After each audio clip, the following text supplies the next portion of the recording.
देखो, प्रैक्टिकल करके देखो कि तुम्हें उसमें फायदा मिल रहा है कि नहीं मिल रहा है। मेरे बाबा तुम्हारा हाथ पकड़ रहे हैं कि नहीं पकड़ रहे हैं, वो चाहे, वो कृपा करे, वो करुणा करे।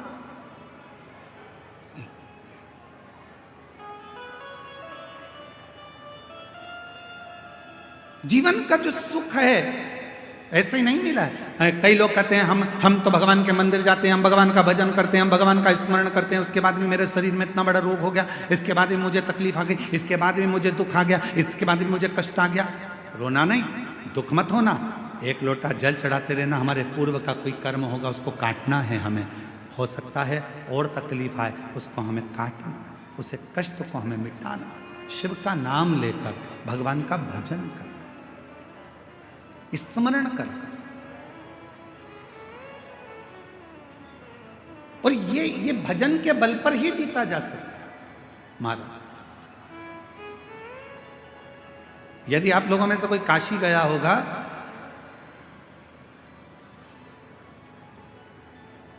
तो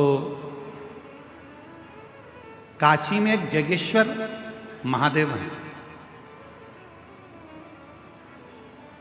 जगेश्वर महादेव काशी में विराजमान है। कभी आप लोगों में से कोई गया होगा, स्मरण रखिए, काशी अगर कोई गया। एक होता है शमी का पौधा, एक होता है मंदार का पौधा। मंदार जानते हो सब लोग? बोलो तो जम के। सफेद आंकड़ा भी उसको बोलते हैं, मंदार भी उसको बोलते हैं। मंदार का पौधा और एक होता है शमी का। कहते हैं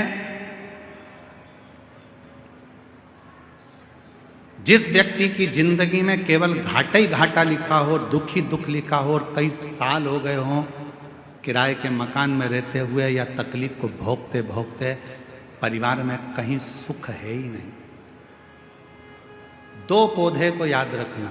और दोनों पौधे की कथा हमने पूर्व में सुना चुके, मंदार और शमी। दोनों की कथा सुनाइए कि ये कौन से मुनि थे, कौन से ऋषि के बेटे थे, ये मंदार और शमी किसके पुत्र थे, सब कथा सुने। आप YouTube पर सर्च करिएगा तो आपको कथा पूरी मिल जाएगी। आप उसको सुनिए। जिसकी जिंदगी में दुख ही दुख लिखा, कष्ट ही कष्ट लिखा, परेशानी ही परेशानी लिखी, तो मंदार और शमी ये दो पौधे ऐसे हैं जो जीवन में सुख प्रदान करते हैं। एक नियम बना लो, 12 महीने शिवरात्रि आती है, हर महीने शिवरात्रि पड़ती है, महीने में 2 बार प्रदोष पड़ती है। या तो प्रदोष का नियम बनाओ या शिवरात्रि का नियम बनाओ। एक काम करना चालू करो, थोड़ी सी मिट्टी शमी के पेड़ के नीचे की और थोड़ी सी मिट्टी मंदार के पौधे के नीचे की, दोनों को लाओ, अच्छा मिलाकर उसका एक शिवलिंग का निर्माण करो और उस शिवलिंग का पूजन प्रदोष काल में शाम के समय शिवलिंग के सामने 2 घी के दिए जलाकर, जैसी घर में पूजन करते हो वैसी की वैसी पूजन करो, आरती करो, थोड़ा सा भोग लगाकर निवेदन कर कर उस शिवलिंग का बाद में विसर्जन करो। 5 या 7 प्रदोष कर लो या 5 या 7 शिवरात्रि कर लो। आपको किसी के आगे हाथ नहीं फैलाना पड़ेगा। मेरा देव अधिदेव महादेव स्वयं भंडार भरना प्रारंभ कर दे, स्वयं शिव भंडार भरेगा। मंदार और शमी के वृक्ष के नीचे का वो फल होता है जो सुख देता है, जो सुख देता है।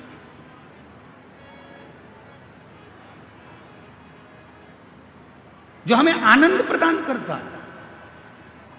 मंदार मतलब आप लोग जानते हो, वो सफ़ेद आंकड़े की जो जड़ होती है, आंकड़ा होता है, उसके छोटे छोटे फूल होते हैं मंदार के, भगवान शंकर को चढ़ते हैं। और शमी की पत्ती तो आप लोग जानते ही हो, शमी का पत्र, इसके पौधे के नीचे और उसके पौधे, इसका वृक्ष और उसके वृक्ष के नीचे की थोड़ी थोड़ी मिट्टी प्रदोष काल में या तो प्रदोष हो या शिवरात्रि हो, दोनों को मिलाकर उसका शिवलिंग बनाकर उसकी आराधना, उसकी अभी हम कथा में एक बड़ा सुंदर व्याख्यान बताएंगे। जब घर में एक बीमार होता है, दूसरा ठीक होता है, दूसरा बीमार होता है, तीसरा ठीक होता है, उसका भी स्मरण इसमें मंदार और शमी के पौधे के नीचे की मिट्टी का वर्णन। पर उससे पहले मैं हमारे बीच में सांसद महोदय जी विराजमान है, मैं निवेदन करूंगा सांसद महोदय जी से कि 2 शब्द आपके सबको मिले, उसके बाद फिर कथा हम अपनी पुनः प्रारंभ करेंगे। बड़े प्रेम से जोरदार ताली बजाकर डॉक्टर निशिकांत जी दुबे जी सांसद महोदय जी को, जिन सुख के साथी हजारों हैं जब दुख पड़ा तब, धन के साथी हजारों हैं जब धन ही नहीं तो, श्री राम के संग हजारों सखा बनवास हुआ तब, माता सीता के संग हजारों सखी हरण हुआ तब, बावारी दुनिया मतलब की दुनिया में किसी का किसका कौन है, किसी का कोई। महाराज राजा सुख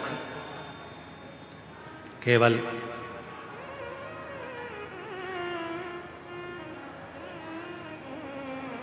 अपने दिल की बात किससे कहें, अपने हृदय की बात किससे कह सकते हैं,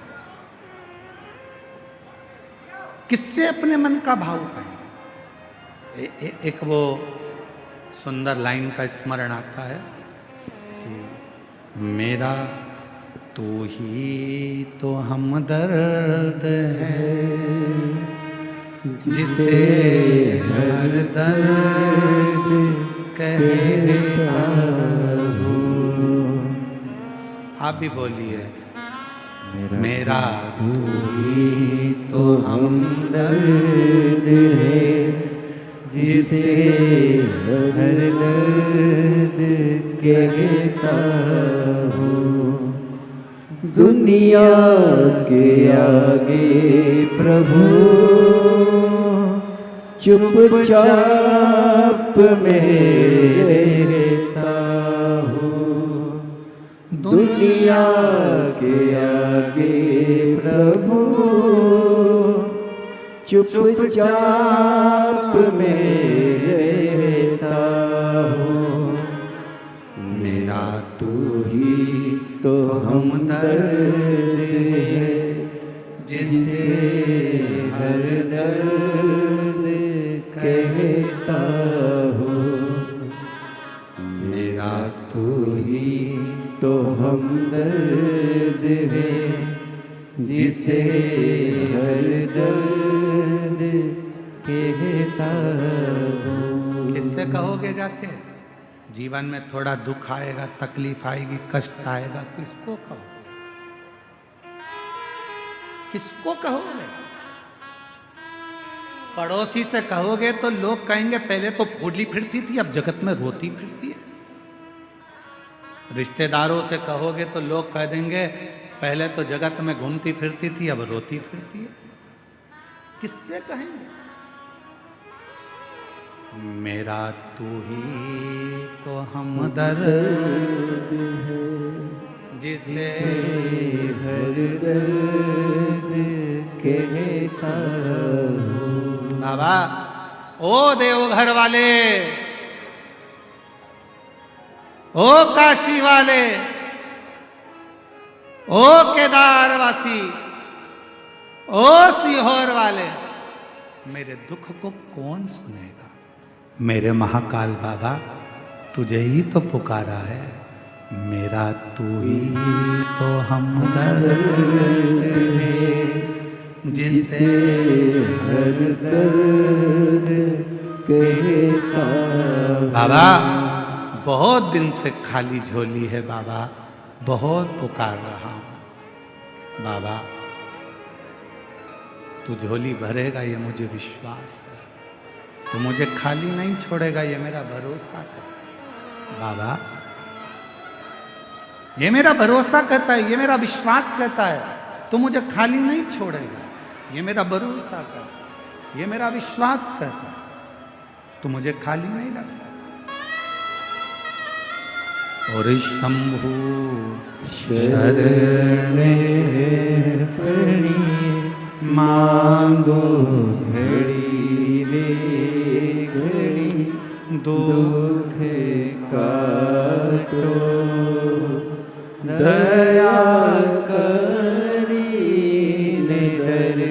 शरण आपो, शंभु शरण पड़ी, मांगो घड़ी रे घड़ी। हमारे बीच में डॉक्टर साहब दुबे जी सांसद महोदय पधारे हैं, जोरदार ताली बजाओ। डॉक्टर श्री निशिकांत जी दुबे जी सांसद महोदय, जिनका इस कथा में, इस पूर्ण कथा के अंदर बहुत बहुत प्रत्यक्ष और अप्रत्यक्ष सहयोग रहा है। एक बार जोरदार ताली बजाकर साधुवाद।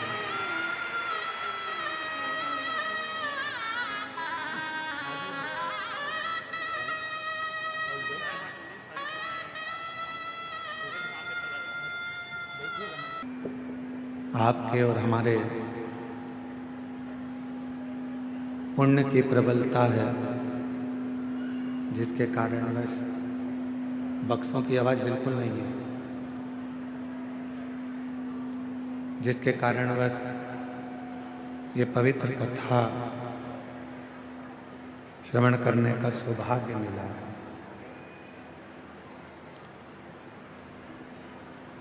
देखिए,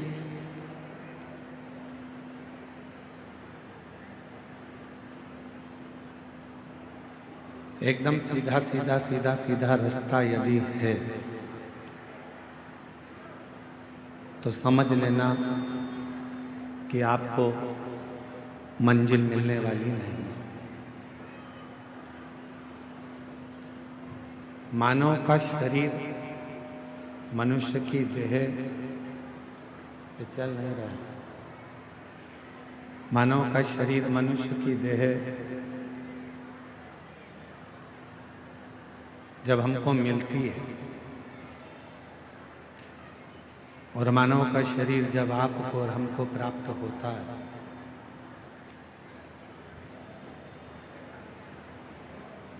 तो भगवान माता के गर्भ में भी जब रखता है तो थोड़ा आड़ा टेढ़ा कर कर रखता है।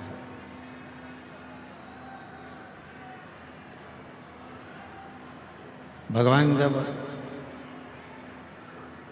माता के गर्भ में रखता है तो टेढ़ा कर कर रखता है कि ये माता के गर्भ में रहेगा तो श्रेष्ठ रहेगा। उसी तरह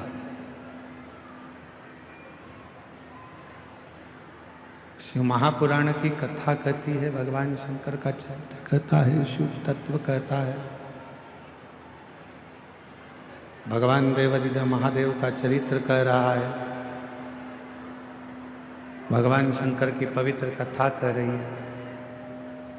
एकदम सीधा सीधा रास्ता यदि हमारे जीवन में हमको मिल रहा है तो समझ लेना कि मंजिल पास में नहीं है, मंजिल नजदीक में नहीं।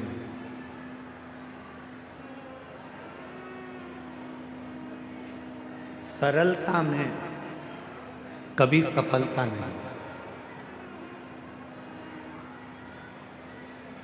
कोई चीज सरलता से मिल गई तो समझ लेना कि इसमें सफलता नहीं। पढ़ाई करने बैठे हो, विद्या अध्ययन करने बैठे हो, पढ़ रहे हो, एक बार सफलता नहीं मिली, फिर दूसरी बार पढ़ाई करी, फिर सफलता नहीं मिली तो फिर तीसरी बार पढ़ाई करी। बक्से चलाओ, बक्से नहीं चल रहा है कहीं के भी। एक बार सफलता नहीं मिली, दो बार सफलता नहीं मिली, तीन बार सफलता नहीं मिली। कई लोग ऐसे होते हैं कि जो सोचते हैं कि मैंने एक बार अगर पढ़ लिया तो मुझे सफलता मिलना चाहिए, सफलता प्राप्त होना चाहिए। पर शिव कथा कहती है कि सफलता पाने के लिए, सफल होने के लिए एकदम सरल मार्ग मिल गया तो सफलता सहजता में नहीं मिल सकती। थोड़ा चलते चलते टर्न आएगा, मोड़ आएगा। कुछ मोड़ जिंदगी में ऐसे आ जाते हैं जिन मोड़ के बल पर संसार का मनुष्य उन्नति की सीढ़ी पर चले जाता, सफलता की ओर बढ़ जाता।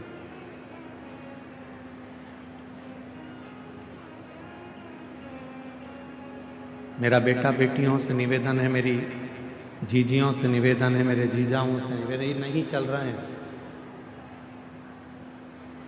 कान लगा उसमें। मेरा जीजी जीजाओं से निवेदन है, बेटियों से निवेदन है, मेरी माताओं से निवेदन है, मेरे भाई बहन से निवेदन है कि जिंदगी में यदि मानव का देह मिला है और मनुष्य का शरीर मिला है, संघर्ष से पीछे मत हटे, मेहनत से पीछे मत हटना, असफलता को देखकर डरना नहीं। एक ना एक दिन मेरा देव अधिदेव महादेव, मेरा बाबा भोलेनाथ आपका हाथ पकड़कर आपको मंजिल तक पहुंचा कर बोल बम का नारा है, सारी समस्या का हल। कभी ना कभी यदि आप मेहनत पूरी कर रहे हैं, परिश्रम पूरा कर रहे हैं, आप अथक मेहनत में लगे हुए हैं, परिश्रम में लगे हुए हैं, बहुत मेहनत आप अपनी जिंदगी में कर रहे हैं, तो सफलता जरूर मिलेगी, ये निश्चितता है, सफलता जरूर प्राप्त होगी। हम क्या करते हैं, अपनी आधे से ज्यादा जिंदगी तो हम विवाद में निकाल देते हैं। संवाद तो हम नहीं कर पाते, हम विवाद में पड़े रहते हैं।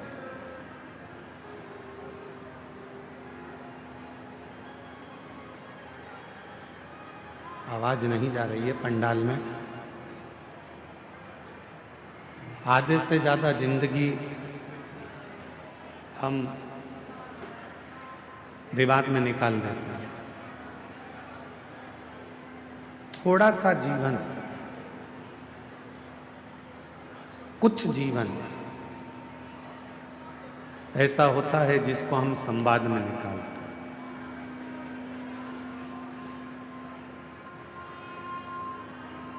हम आपसे एक बात पूछें, जरा उत्तर दीजिएगा। स्पीकर उन बढ़ाइए, स्पीकर उन की आवाज नहीं खुली है, स्पीकर नहीं चल रहा है।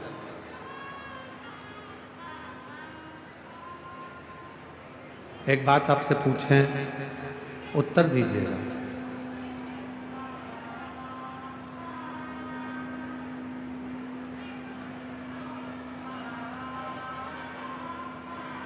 ए भैया बांटने वाले, ए बांटने वाले भैया,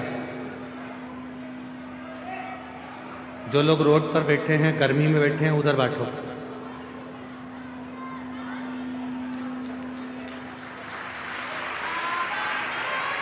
ले जाओ यहां से। जो लोग रोड पे बैठे हैं, गर्मी में बैठे हैं, धूप में बैठे हैं, उनको दीजिए। मेरी जीजियां अपने साथ में 2 पानी की बोतल लाई हैं।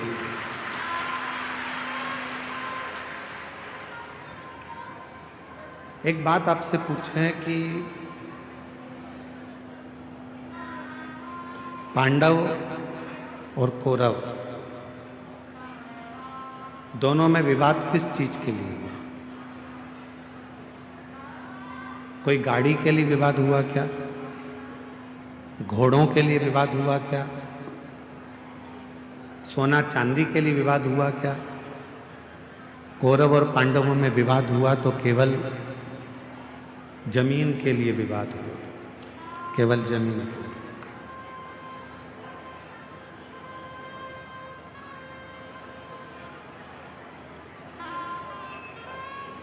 दोनों में बहुत विवाद छिड़ गया और केवल जमीन के लिए विवाद हुआ। अब हम आपसे पूछें, कौरव चले गए, पांडव चले गए, जमीन क्या उनके साथ गई? जम के तो बोलो, नहीं गई। कौरव गए, पांडव गए, पर जमीन उनके साथ नहीं गई। जमीन नहीं गई, जमीन वहीं की वहीं पड़ी हुई है, जमीन वहीं की वहीं है, जमीन कहीं नहीं गई, जमीन वहीं की वहीं रह गई। कौरव चले गए, पांडव चले गए, जमीन वहीं की वहीं पर छूट गई, वहीं छूट गई। कितना लड़े, कितना विवाद हुआ, पूरी की पूरी सेना चली गई, पूरा की पूरा कुल चले गया, पूरा की पूरा परिवार चले गया और जमीन वहीं की वहीं पड़ी रह गई। वहीं। अब हम आपसे एक बात कहें, कल सवेरे 8 बजे से 11 बजे तक कथा हो जाएगी। 11 बजे के बाद आप अपने घर चले जाओगे, जमीन साथ लेके जाओगे? बोलो तो जम के, नहीं ना। तो जहां जगह मिले, जैसी जगह मिले, जितनी देर बाबा का ये कथा मिल रहा है, 2 मिनट, 5 मिनट, आधा घंटा, 15 मिनट, 20 मिनट, 25 मिनट, जो मिल जाए, बाबा की उस कथा को दिल से सुनो, दिल से श्रवण कर लो, अपनी जिंदगी को धन्य बना लो, सार्थक बना लो, अपना जीवन धन्य कर लो।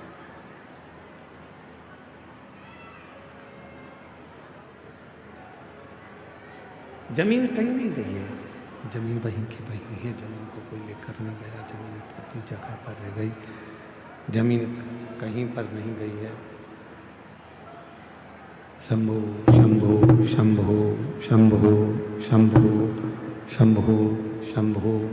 चुंगे जैसी आवाज आ रही है, उसको सेट तो करो। शंभो शंभो शंभो। जमीन कहीं नहीं गई, जमीन वहीं की वहीं रह गई है। कौरव चले गए, पांडव चले गए, पर जमीन वही है। शिव पुराण कह रही है, यानी मानव देह मिला है, मानव का शरीर मिला है, मनुष्य का शरीर मिला है। कान लगाओ मां। मानव का शरीर मिला है, मानव की देह मिली है, मनुष्य की देह अगर प्राप्त हुई है और हमने उस पूरी मानव की देह को, मानव के शरीर को मात्र विवादों में निकाल दिया और हम भगवान देवाधिदेव महादेव का कोई भजन ना कर पाए, कोई संवाद ना कर पाए, तो आपकी और हमारी जिंदगी दोनों ही व्यर्थ है, दोनों ही व्यर्थ।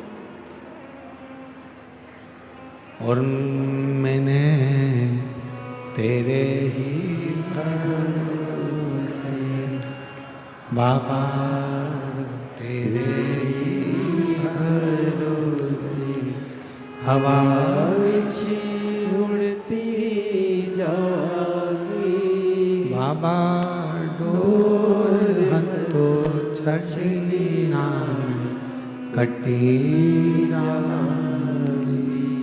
भोले मैं तेरी पत्न, शंभो मैं तेरी पत्न। हमारा पूरा जीवन, हमारा पूरा समय हम विवादों में निकाल दिए, तो फिर हमारा जीवन व्यर्थ चले गया, व्यर्थ निकल गया। उस जीवन को श्रेष्ठ कैसे बनाए? मान लो बहुत बड़ा रोग हमारी जिंदगी में आ गया, बहुत बड़ी बीमारी हमारी जिंदगी में आ गई, डॉक्टर की दवाई भी ले रहे हो, इलाज भी करवा रहे हो, जांचें भी करवा रहे हो, सब कुछ कर रहे हो, सब कुछ, उसके बाद भी यदि आराम नहीं लग रहा, उसके बाद भी अगर हमको हमारे शरीर में आराम नहीं लग रहा, तो फिर हम क्या करें? बहुत सावधानी से सुनिएगा कथा को, ध्यान लगाइएगा जरा, बहुत सावधानी से। जब लग रहा है कि मैं डॉक्टर की दवाई खा रहा हूं, जब लग रहा है कि मैं दवाइयां खा रही हूं, जांचें भी करा रही हूं, इसके बाद भी मेरे शरीर पर दवाई असर नहीं कर रही, मेरा स्वास्थ्य ठीक नहीं हो रहा, तब 2 लोटा जल लीजिए, 5 बेलपत्री शिव जी पर चढ़ा दीजिए और जल की धार दोनों हाथों से धीरे धीरे कुंदकेश्वर महादेव का नाम लेकर जल की धार चढ़ाना प्रारंभ करिए। 1 बेलपत्र और शिव जी पे चढ़ा हुआ जल लेकर आ जाइए। जल को सुबह पी लीजिए, बेलपत्र को प्रदोष काल के समय पर चबा चबा कर खाना प्रारंभ कर लीजिए। दवाई लगना चालू हो जाएगी, शरीर को आराम लगना प्रारंभ हो। दवा नहीं छोड़ना है। हम पहले भी अपनी कथा में कहे, डॉक्टर शंकर भगवान का एक रूप होता है, शिव का एक स्वरूप है डॉक्टर। डॉक्टर बोले दवा लो, लेते रहो, डॉक्टर बोले जांच कराओ, जांच कराओ। डॉक्टर की दवा खाते खाते हमको दवा के साथ में थोड़ी सी भगवान देवादिदेव महादेव की दुआ की जरूरत है। दवा और दुआ दोनों साथ चलेगी तो तुम शीघ्र अतिशीघ्र स्वस्थ हो। कई लोग ऐसे भी हैं संसार में जो आडंबर में फंसे हुए हैं, ढोंग में फंसे हुए हैं, पाखंड में फंसे हुए हैं। किसी के यहाँ जाकर पूछ लिया कि मेरा शरीर में ऐसा हो गया, किसी ने कह दिया तुम्हारे रिश्तेदार ने ऐसा कर दिया, तुम्हारे परिवार वाले ने ऐसा कर दिया, इसलिए तुम्हारे साथ में ऐसा हो गया। हम उसके पीछे पड़ गए और हमने इलाज नहीं करवाया, आखिरी में हमारा शरीर और बेकार हो गया।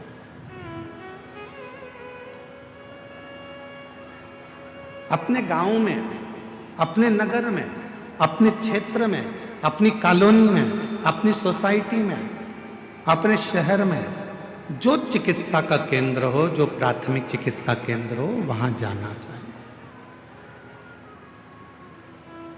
मैं देवघर के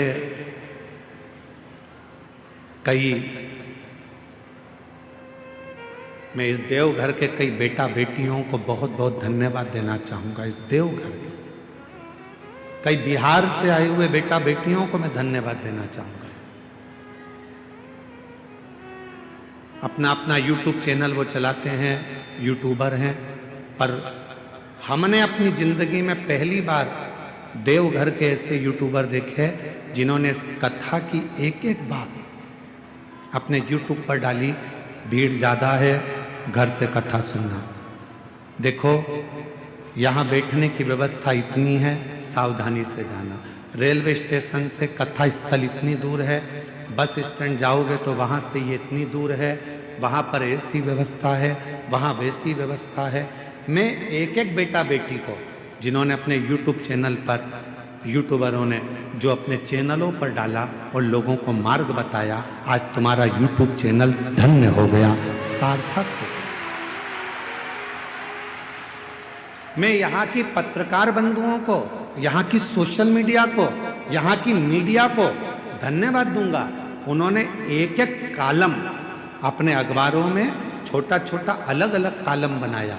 सोशल मीडिया ने अलग अलग कॉलम बनाया, कहाँ बैठने की व्यवस्था कैसी है, भोजन करने कैसे जाना है, महाराज जी ने क्या बताया, वृद्ध लोग नहीं जाएं, बीमार व्यक्ति कथा में ना जाए, छोटे बच्चे हैं तो उनको लेकर कथा में ना जाएं, अपने साथ अपनी दवाई गोली लेकर जाएं, 3 किलोमीटर पैदल चलना पड़ेगा। ये पत्रकार बंधुओं ने, ये मीडिया ने, ये सोशल मीडिया ने पूरे झारखंड को, बिहार को, पूरे बंगाल को ये बताया कि किस तरह से देवघर जाना है,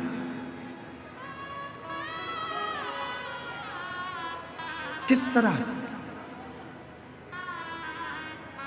देवघर के कई बेटा बेटी रात्रि को चाय बना बना के लोगों को पिला रहे हैं। देवघर के कई बेटा बेटी रात्रि को कम्बल बांट रहा है। देवघर के कई बेटा बेटी रात्रि को किसी को डॉक्टर की जरूरत पड़ जाती है तो हाथ पकड़कर उसको हॉस्पिटल तक लेकर जा रहे हैं। ये देवघर है जहां मेरा शंकर बसता है। ये देवघर है जिसके बच्चे बच्चे में मेरा शंकर बसता है। ये देवघर है जहां की बेटी के हृदय में स्वयं शिव और शक्ति बसता है। ये इस देवघर को पहचानना बहुत कठिन है। देवघर को जो पहचान गया, देवघर को जो जान गया, उसने अपनी जिंदगी सार्थक कर ली। सार्थक।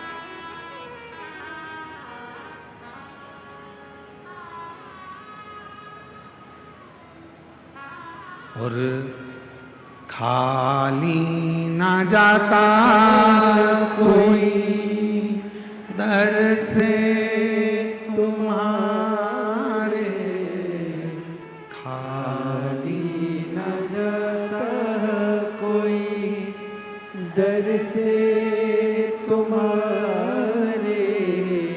मैं भी खड़ी हूँ नंदी बाहें पसारे, अपने हृदय से लगा लो गिरा जा रहा हूँ, उठा लो भोले अपने दर से अब तो ना टालो, गिरा जा रहा हूँ, उठा लो। मेरे शिव किसी को खाली नहीं भेजे हैं जीवन में, सबका भंडार भरकर, सबको संपदा देकर। जरा विचार करिए, ये वो पवित्र धरा है जहाँ बेजू ग्वाले ने भगवान शंकर के शिवलिंग को माता पार्वती जी के, माँ आद्य शक्ति माता सती के हृदय में ले जाकर रख दिया था। लंका का राजा रावण देखकर थकित रह गया था, तो क्रोध में आकर लंका के राजा रावण ने उस शिवलिंग को अपने अंगूठे से जमीन में धंसाना प्रारंभ कर दिया।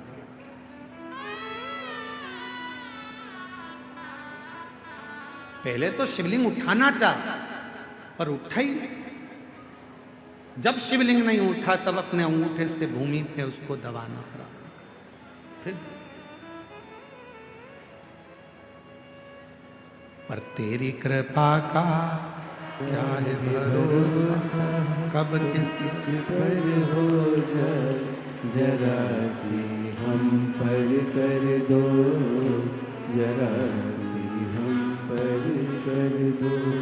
जिस पर भी हो गई तेरी कृपा करुणा, वो भव पार हुआ, भव पार हुआ। पापी हो चाहे जितना उसका भी बाबा उद्धार हुआ, उद्धार हुआ। गिद्ध अजामिन गणिका जैसे तेरे मन को भाई जरा सी हम पर कर दो, जरा सी हम पर कर दो। भोजन करो पर त्रुटि ना देखो, भजन करो पर उसमें सुख ना देखो। तुम सोचो कि मैं कथा में जा रही हूं और मुझे अच्छी जगह मिल जाएगी, मैं बैठ जाऊंगी कथा सुनने के लिए, मुझे अच्छी जगह मिल जाएगी, अच्छी जगह पे मैं जाके बैठ जाऊंगी। बिल्कुल दूसरी कथा में जाओगे तो जगह अच्छी मिल सकती है, पर शिव पुराण में तो शंकर भगवान के जैसे गण रहते हैं और शंकर भगवान का जैसे कैलाश रहता है, वैसे ही तुम्हें जाना है और वैसे ही बैठना है और वैसे ही श्रवण। बाकी की कथा का हम नहीं कर सकते, क्योंकि बाकी की कथा में तो तुम्हारे लिए कुर्सी भी लगती है, गादी भी लगती है, चद्दर भी बिछती है, तुम्हारे लिए सारी व्यवस्था होती है, कूलर भी लगाए जाते हैं। अब यहाँ तो तुम्हारा हाथ ही कूलर है और तुम्हारा पूरा प्रांगण, जहाँ तुम कथा को श्रवण करने चाहे रोड पर बैठे हो, चाहे दुकान में बैठे हो, चाहे गाड़ी में बैठे हो, चाहे पंडाल में बैठे हो, चाहे तुम अपने घर में बैठे हो, जितनी देर तक शिव महापुराण की कथा तुम्हारे घर में चलती है, जितनी देर तुम्हारा मन शंकर की कथा में लगा रहता है, उतनी देर तक ये विचार करना कि तुम कैलाश पर बैठकर शिव पुराण की कथा को श्रवण। भजन में सुख मत देखना कि मुझे ये सुख मिलेगा, मैं कथा सुनने जाऊंगी, मैं वहां जाकर बैठ जाऊंगी। भजन कथा में आओ तो ज्यादा डेंटिंग पेंटिंग करके भी मत आओ। 3 किलोमीटर तक चलोगी, आधी तो पसीने में बह जाओ। अब मालूम पड़े तुमने पेंसिल से लाइन खींची, फिर डब्बा भरा, फिर इधर इधर कुछ चिपका के, फिर धागे से ऐसा कर कुरा के, फिर डेंटिंग पेंटिंग करके, सिर पे पल्लू लेके, सास के पांव छू के पूछा कहाँ जा रही है? कथा में। किसकी? सीवर वाला महाराज आया है ना, उनकी कथा में। अच्छा हाँ जा बेटा, अभी तो तू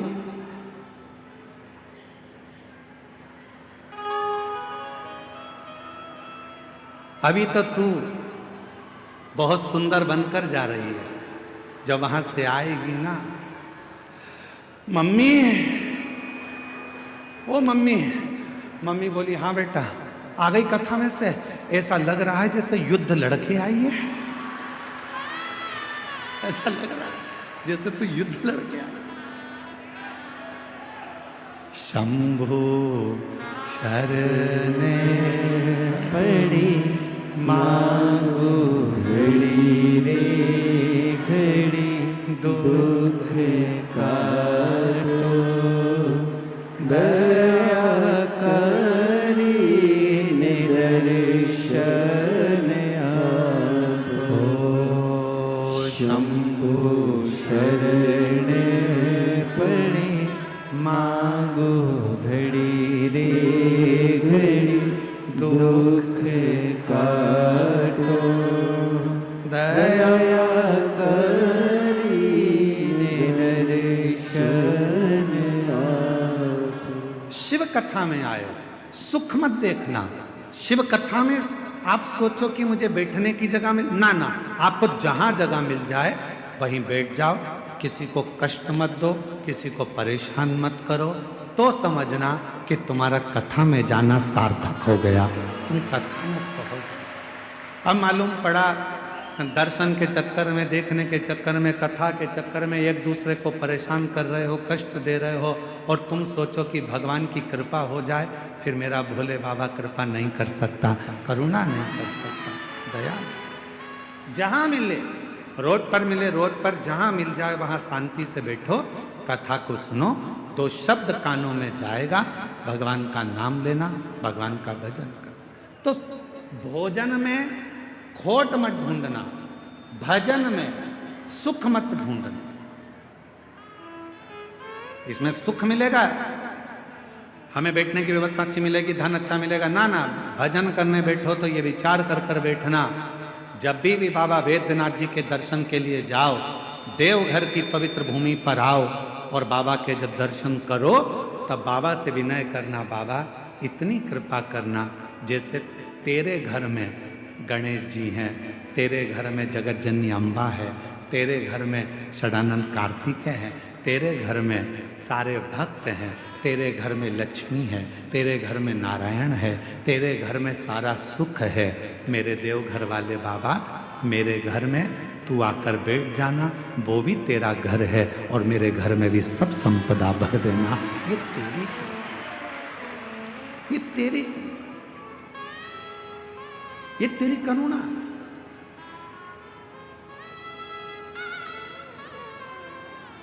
महाराज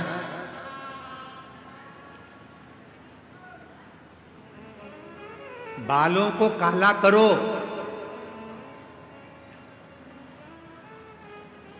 मना नहीं है, बालों को काला करो मना नहीं है, पर बालों के चक्कर में गालों को काला करो ये ठीक नहीं है।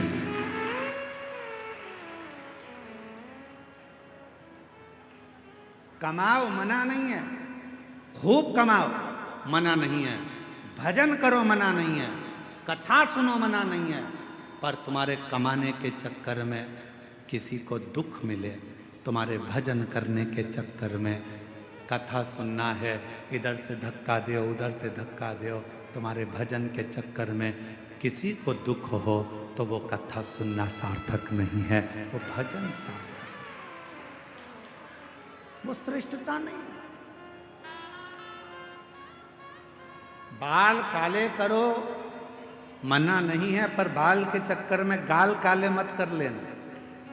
भजन करो मना नहीं है, कमाओ मना नहीं है, दुकान चलाओ, व्यापार करो, नौकरी करो, सर्विस करो, जब तक तुम्हारा शरीर भगवान ने अच्छा बना कर रखा है, मेरा भोले बाबा तुमको स्वस्थ बना कर रखा है, इस शरीर से खूब कमाओ मना नहीं है। मेरा कुबेर भंडारी, मेरा वैद्यनाथ बाबा, तुम सबके घर के खूब भंडार भरे।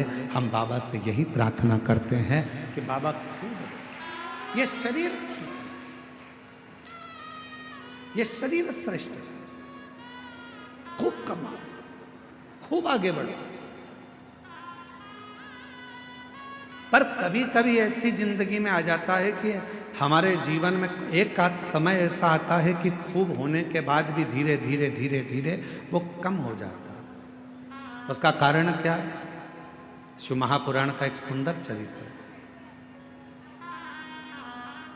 भगवान शंकर का एक बड़ा सुंदर चरित्र, बड़ा सुंदर चरित्र शिव महापुराण में आता है। एक सुख नाम के राजा थे। बहुत सावधानी से सुनना, आज कथा का छठा दिन है। आज कथा की शिवरात्रि है। कल कथा पंडाल में सुबह 8 बजे से 11 बजे तक हो जाएगी। 1 बजे टीवी पर आएगी। बहुत सावधानी से कथा का रसतत्व ग्रहण करिएगा। बहुत दूर दूर से आए हो, 200-500 रुपये खर्च कर आए हो, बहुत ध्यान लगाना।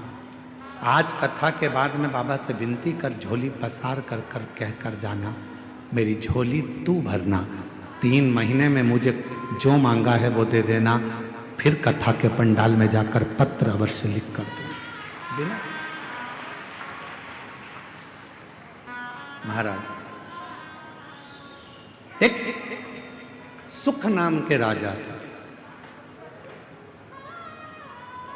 पांड्य देश में रहते थे। बहुत अच्छा वैभव था उनका, बहुत धन था उनके पास, कोई संपदा की कमी नहीं थी उनके पास, बहुत वैभव। धर्मपत्नी भी बहुत अच्छी थी। बच्चे थे वो भी अच्छे थे।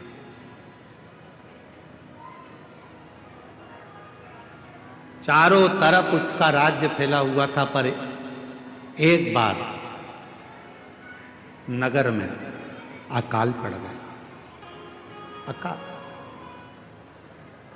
वृक्ष फल नहीं देते, अन्न नहीं होता, पीने का पानी नहीं है। जितनी राज्य में घोड़े थे, हाथी थे, सेना थी, रथ थे, सब धीरे धीरे वो घोड़े हाथी बीमार होते चले गए, मरते चले गए। अकाल पड़ गया।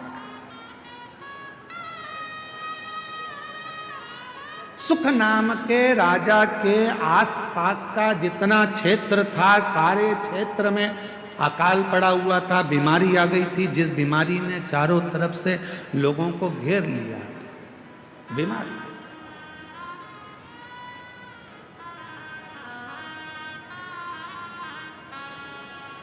जब बीमारी आती है तो कुछ सिखा के जाती है। कोरोना बीमारी आई थी, पूरे देश को, पूरे राष्ट्र को, पूरे विश्व को हिलाकर रख दिया था। कपड़े की दुकान पर, शोरूम पर कपड़े भरे की भरे रह गए थे, और एक छोटा सा मास्क जिसकी कोई कीमत नहीं थी, 5 रुपए का, वो लोगों के मुख पर आ गया था और करोड़ों रुपए का कपड़ा फैक्ट्री में बना बनाया रह गया था। कोरोना बीमारी ने ये दिखाया, कोरोना बीमारी ने सिखाया कि किसी को हल्के में मत लेना, किसी को कमजोर मत समझना। कब किससे कहां पाला पड़ सकता है कोई मालूम नहीं है। लोग समझते हैं गरीब है, लोग समझते हैं ऐसा है, अनपढ़ है, बेकार है, गरीब है, लोग उसको धुतकारते हैं, हटाते हैं, पूछते नहीं है, समझते नहीं है। तुम क्या सोच के बैठे हो कि जिंदगी में वो हमेशा गरीब ही रहेगा? शिव पुराण की कथा कहती है, अगर मेरे बाबा देवाधिदेव महादेव के भजन में वो लग गया, भले गरीब है, तुमने नहीं पूछा, सम्मान नहीं दिया, आदर नहीं किया, सत्कार नहीं किया, उसको कुछ भी नहीं किया तुम लोगों ने, और वो गरीब था, गरीब था, गरीब था, और एक दिन वो शिव पुराण की कथा में पहुंच गया और उसने अपने मंदिर में 1 लोटा जल चढ़ाना प्रारंभ कर दिया, और एक दिन मेरे महादेव ने उसका हाथ पकड़कर उसे उन्नति की सीढ़ी पर चढ़ा दिया, तो एक दिन तुमको भी उसके हाथ जोड़ना पड़ सकता है। और देखा, इस व्यासपीठ ने 30 साल में 30 साल कथा के इस पड़ाव में चल रहे हैं, और 30 साल इस कथा को होते चले गए। 30 साल में हमने देखा जो बहुत साधारण सा था, लोग उसको गिनते नहीं थे, हटा देते थे, धक्का मार देते थे, अपशब्द कह देते थे, वो एक दिन इतने सिंहासन पर जाकर बैठ गया कि अब उससे मिलने के लिए लोगों को टाइम लेना पड़ता है। समय लेना पड़ता। अच्छा, तुम अभी बिहार का चुनाव हुआ, बिहार में कई प्रत्याशी ऐसे खड़े करे गए जिनको लोग गिनते ही नहीं थे। बोलो बोलो, सही है कि गलत है? जिनको लोग गिनते ही नहीं थे, और आज की तारीख में वो विधायक बनकर बैठ गए, तो सर, मैडम, सर, अब गिनना पड़ रहा। किसी को कमजोर मत समझना, सारी समस्या का हल, और ये विश्वास के साथ। कल एक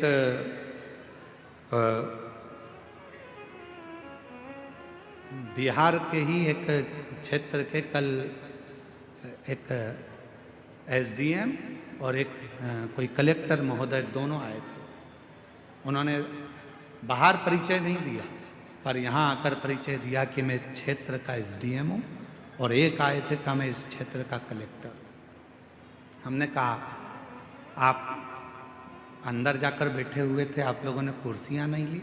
तो कहने लगे, गुरुजी, हम पढ़ाई करते थे, हमारी माँ कहती थी, वो सियोर वाला बाबा कहता है कि मेहनत कम मत करना। अगर तूने मेहनत पूरी कर ली और 1 लोटा जल तूने शिव के मंदिर में चढ़ा लिया, तो तू जो चाहता है वही होगा। गुरुदेव, आज मैं कलेक्टर बनकर, इस क्षेत्र का कलेक्टर बनकर बैठा, और एसडीएम कहता है कि मेरी पत्नी ने तो आस छोड़ दी थी कि मैं बहुत उच्च पद पर पहुंचूंगा, पर मेरी पत्नी शिव के मंदिर जाती थी, कथा में मन लगाती थी, आज मैं एसडीएम पद पर। छोटा ना समझो, छोटा नहीं।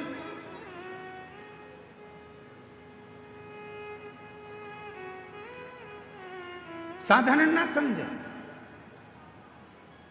तेरी कृपा का है भरोसा, कब किस पर हो जाए, जरा सी हम पर कर दो, जरा सी हम पर कर दो। छोटा ना समझे। कौन छोटा कब बढ़ जाएगा, कोई भरोसा। कोई बहुत दादा बनता है, पहलवान बनता है, बहुत सूरमा बनता है, एक दिन शरीर में ना जाने कौन सा रोग लग जाएगा, पलंग पर पड़ा रह जाएगा। इसलिए न तन का अहंकार करो, ना धन का अहंकार करो। यदि अहंकार करना ही है तो अपने देव अधिदेव महादेव की भक्ति का अहंकार करो, शिव भक्ति का। बड़े बड़े सूरमा भी सैया पर लेट जाते हैं,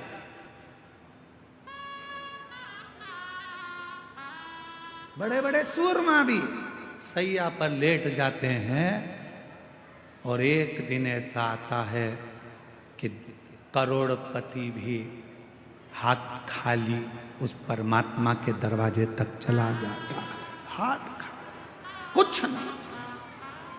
पांड्य देश का राजा सुख, धन बहुत था, वैभव बहुत था, सत्ता बहुत थी, संपदा बहुत थी, सब कुछ था, पर किसने समय जाना अकाल पड़ गया।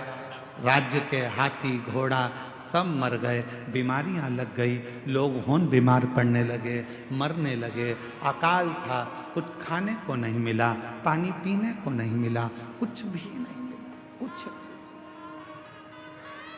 पास के राज्य के राजाओं को मालूम पड़ा कि पांड्य देश पर ये अकाल पड़ गया है, अच्छा मौका है, आक्रमण करो और आक्रमण करके इस राज्य पर अपना हक जता दो।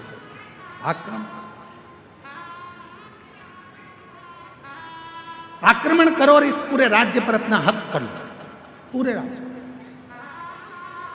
ध्यान देना थोड़ा सा, बहुत सावधानी का कथा है आज की, बहुत सावधानी।